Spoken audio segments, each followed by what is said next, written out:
kind of like my last, uh, I guess my last drunk slash high, because I also have used drugs during my addiction. So I did I did do my full like 12 steps, and I had two sponsees at one point, like back in 2019. I did eventually go back out, and it got a lot worse. I needed to like prove to myself, that like um I could maybe control it. But that was obviously not true. So when I went back out in 2020, I moved to a new state.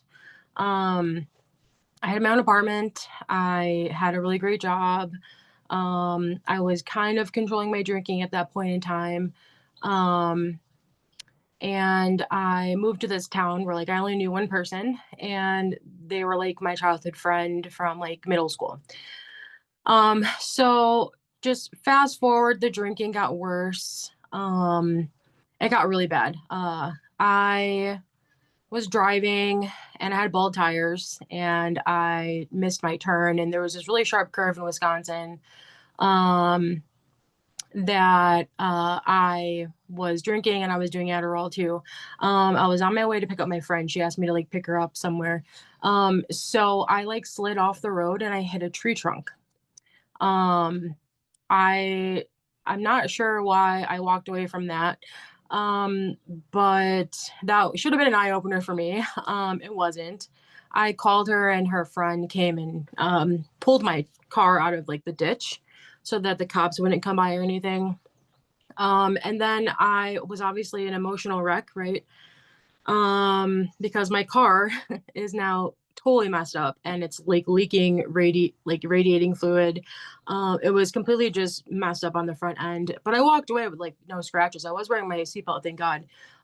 So anyways, we go to like her friend's house where I was trying to pick her up from, and I of course have alcohol on me as I always did. And then they were doing some other drug that I wasn't aware of, and it was a drug that I said I would never do. But because I was in such a crazy state of mind where I wanted to just numb what had just happened, because that's what I did. Anything bad that happened to me, I would drink about it or do drugs or party. So one of their friends I just met that day put a white line on the table, and I thought it was cocaine, which is something that I was also addicted to. And it wasn't, it was meth. So I did that and I was like, this is not what that is. Anyhow, so I became addicted to meth. So much so that I lost my job. I couldn't live in my apartment anymore. I got kicked out of it because they had to like remodel it or something. So I was just couch surfing for like 2.5, 3 years, using meth, dealing meth. That was my only source of income at the time. My car was fixed. Her friends fixed my car. But I was using every day. It was pretty bad. I was drinking every day to like kind of, offset the high. I was afraid I have a heart attack. Which is that's the insanity, right? You're gonna do drugs and then like you think like the alcohol is gonna offset, that possibility of you having like an actual heart attack. So I lived in that insanity for like 2.5, 3 years. The cops started following me around, obviously because I was hanging out with really the wrongest people, really bad people. It got really bad to where I was able to get a job, but I was using every day. So I had to get right before I went to work. So that made me late. I eventually got fired from that job and then just started dealing like full time.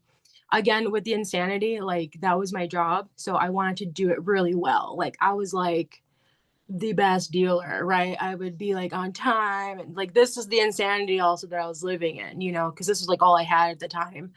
Um, so I, obviously didn't pick the best people to date, or the best people to hang around with. The friendship that I had with this girl who I thought was like my best friend obviously was just around drugs. I had the opportunity to obviously call my parents and tell them, hey, I'm struggling. Can I come back home? But I decided not to. I was very angry with them, just from, past stuff from like my childhood, and all of that. So, um, it got to the point of where I couldn't hold a job. I was kind of dating this guy here and there. Um, and he decided like he was gonna hack my phone and my emails and stuff like that. So that was like really crazy for me to go through that. And I didn't realize it was him until like I actually looked at his phone. So it's very like traumatic, all of that. Um, but I have since healed from that as well. I've been through a lot of therapy for that also. So he would like to do this thing where like if he wanted to go, be with someone else, he would like start a fight with me or argument or whatever, and then he would like kick me out of his house. So the last high and drunk that I had was when I reached out for help to my higher power. I did have a higher power. Obviously, I had to like um find one when I first went through my steps back in 2019. Um but uh I didn't have like what's the word? A permanent like bond with my higher power. Like I was still, I guess, not sold on the idea, right? So there was this moment where like I would be like doing drugs with like these people and drinking with them, and then AA would creep into my head because it was already in my head from before. Um, and I would like talk about it, and then the people were like, but you're here with us, like you're not going to meetings, whatever. So, and that kind of reminded me of that, I'm a pickle, not a cucumber thing, which is something that I hear in the rooms, and now it makes sense because that was a perfect scenario of me being a pickle around cucumbers. So I was really desperate. I didn't have any money. Um, my car, I messed up my car. I had another car. I got another car and I accidentally hit a big 10-buck deer. I did not have insurance on the car. Me being stupid. Again, living in insanity. I had money for drugs, but I didn't have money to fix my other car. So I got a newer car and did not put insurance on it, and then was driving, high and hit a 10-point buck. Very upset about that buck. I cried my eyes out. Um, but in a way, like that had to happen because then everything just stopped. I didn't have a car to use. I lost my job. I didn't have a car to get drugs. No one would come give me drugs. I didn't have any, and I started to go through like the withdrawals of not having the drugs that I was doing every day. I remember like drinking, but I didn't want to drink. I just couldn't stop drinking. I got to that point, but I just kept sleeping and drinking. Like, I was so depressed. Anyways, so I was very upset also because the guy that I was with, he like broke up with me for like the umpteenth time. And he was also kind of the person that I would be doing drugs with also. So, I was crying in my room that I was staying in at a friend's house, and I was just like, I'm done. Like I can't do this anymore. I don't want to be in this pain anymore. I can't take this pain anymore. So I looked up to the sky and I was like, God, if you can get me out of here, if you can get me home, I promise I will go to AA, I'll do NA, I'll stay in it. I will not leave ever again. Like I promise. Like please help me. And so weird. Like in the next 2 days, I talked to my mom and she was ready to wire me money to get me gas only to get to back home in Illinois. Um, I just needed to pack all my shit and put it in my car and get there.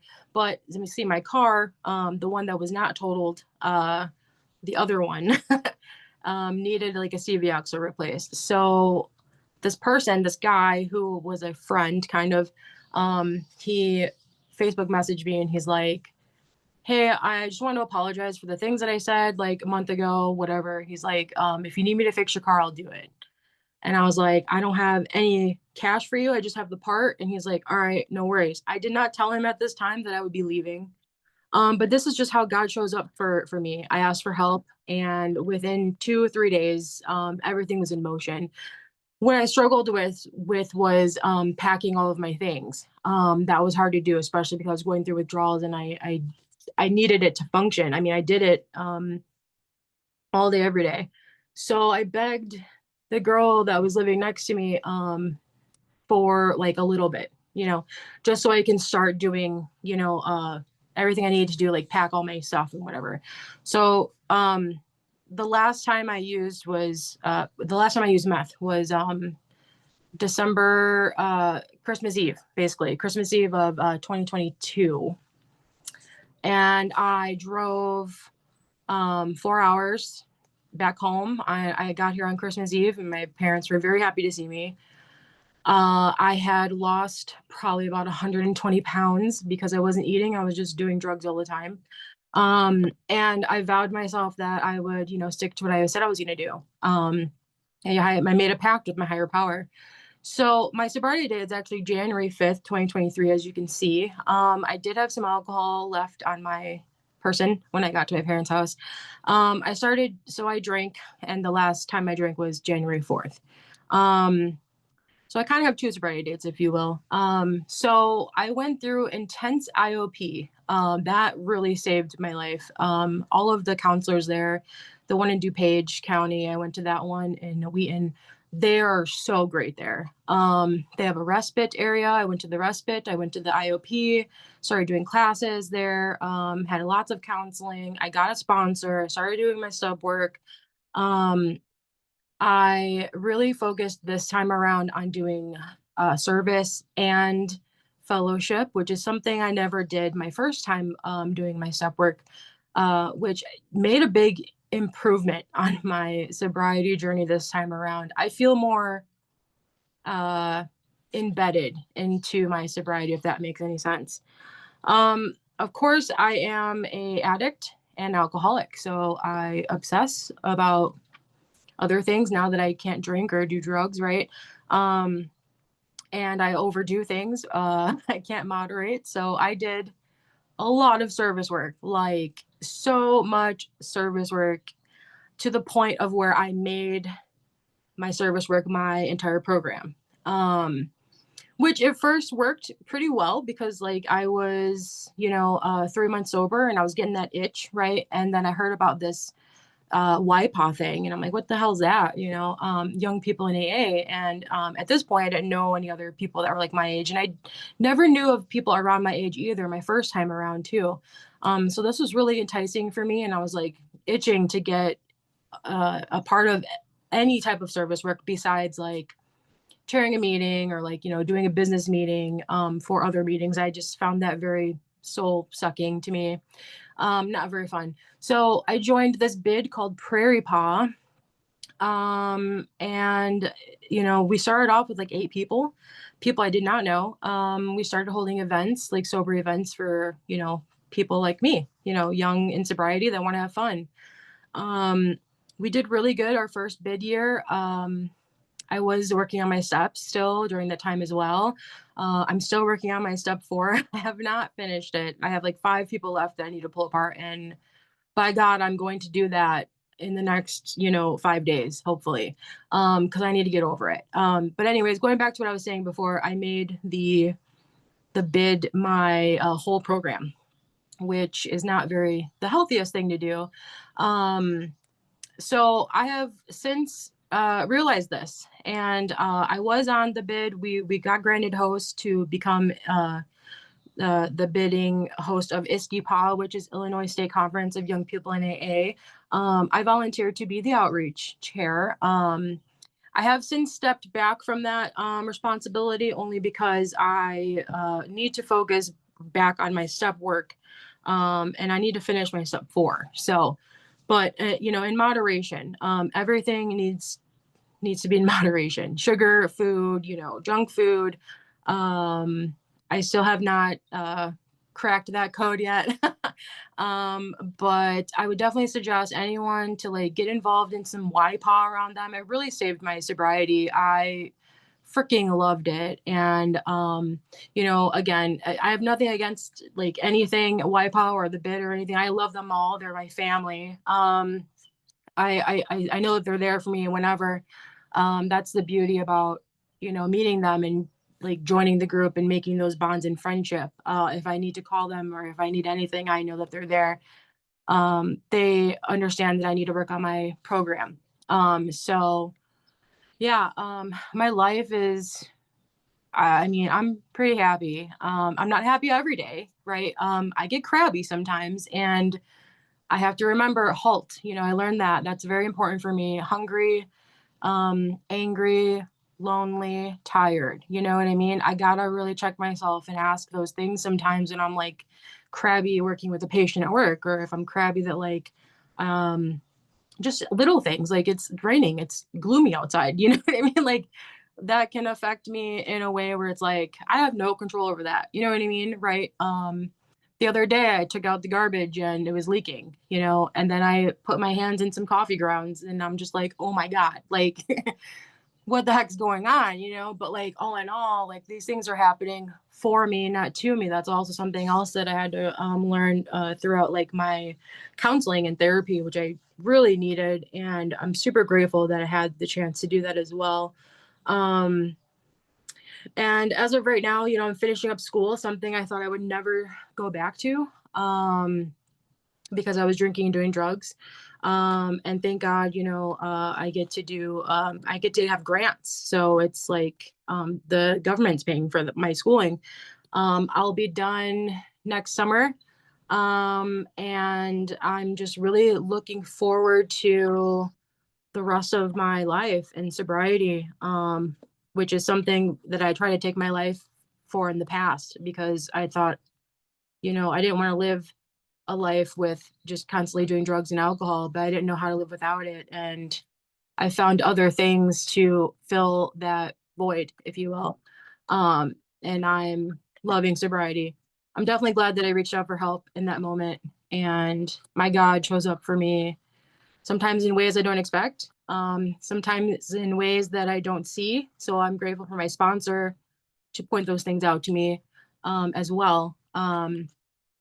And yeah, so I think that's about it. That's all I got for my time. For the topic, I would say, let's see. Hmm. Um, Gosh, I'm like kind of blanking right now. For the topic, let's try to do something around. I don't want to do service work because we kind of did that last week. Let's do like, what's your favorite step? My favorite step is 3, honestly. That's my favorite one. I'm really grateful to have a higher power, and I am really working on growing that bond with my higher power. I don't have like a perfect like pinpoint like, higher power. It's just like uh it's in the nature, it's in the moon, the sun, the wind, it's in people. I've gone into the metaphysical world, since my sobriety. So that's really cool. It really helps me. Angel numbers is awesome, yeah, and just I really like using my God box. My God box rocks. It is awesome. It's a Tampax box. So don't judge me on that. Okay, it's a Tampax box, it's empty, but I wrote God box on there. And so when there's things that I need to turn over, I write it on my piece of paper and I put it in there. And yeah, it's resolved. I just gotta keep my eyes open and pay attention. So thank you for having me. Thank you for letting me speak. And hopefully that was inspiring to anyone. Thank you.